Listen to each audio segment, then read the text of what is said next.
Bom, hoje nós estamos, na verdade, essa semana aprendendo, conhecendo ou reforçando para quem já conhece a história, a vida de alguns personagens bíblicos. Nesta quarta-feira nós vamos conhecer o chamado de Débora. Por quê, gente? Olha, a escolha de falar sobre a história de Débora aqui hoje no programa, primeiro, para a gente reforçar que as mulheres têm um papel fundamental na igreja, na história, na sociedade. É claro que existem muitas dificuldades durante o caminho, durante a história, até hoje, né? Nós ainda buscamos, nós trabalhamos para isso, para que a mulher seja reconhecida.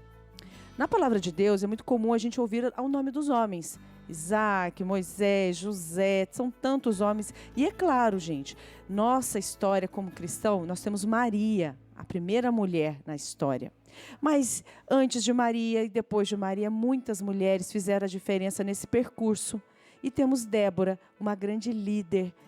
Todos podem achar, né, como hoje, assim, olha, aquela mulher vai ser a líder de hoje. Aí a pessoa, não, mas ela é muito fraca. Ah, mas ela não tem condições. Nós achamos muitas coisas, mas Deus olha aquilo que nós não enxergamos.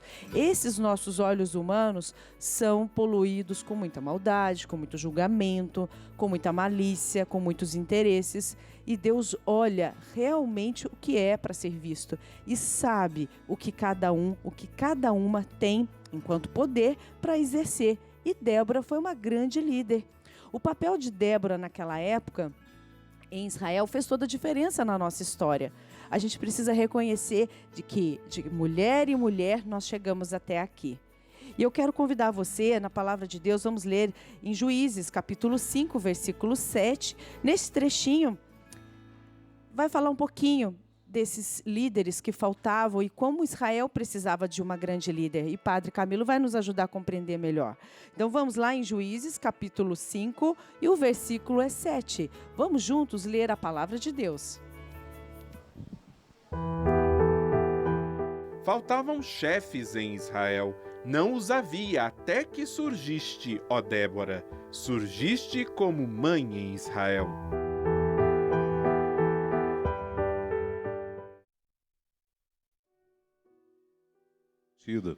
O povo de Deus, liberto da escravidão do Egito, começou a se organizar para que pudessem realmente ser um povo com uma identidade, um povo que, seguindo as leis de Deus que Moisés havia recebido no Monte Sinai, não deixassem mais que nenhuma situação os escravizasse.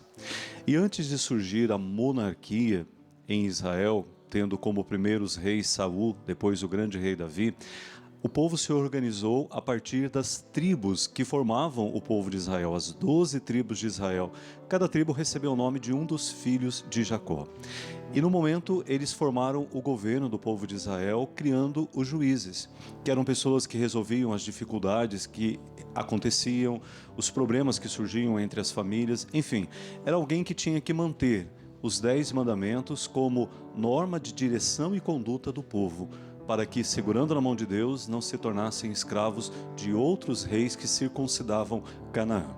E foi neste contexto dos juízes de Israel, que deveriam justamente fazer valer a força da justiça, prevalecer a verdade, a igualdade entre todos, mas com o passar do tempo os juízes foram se corrompendo.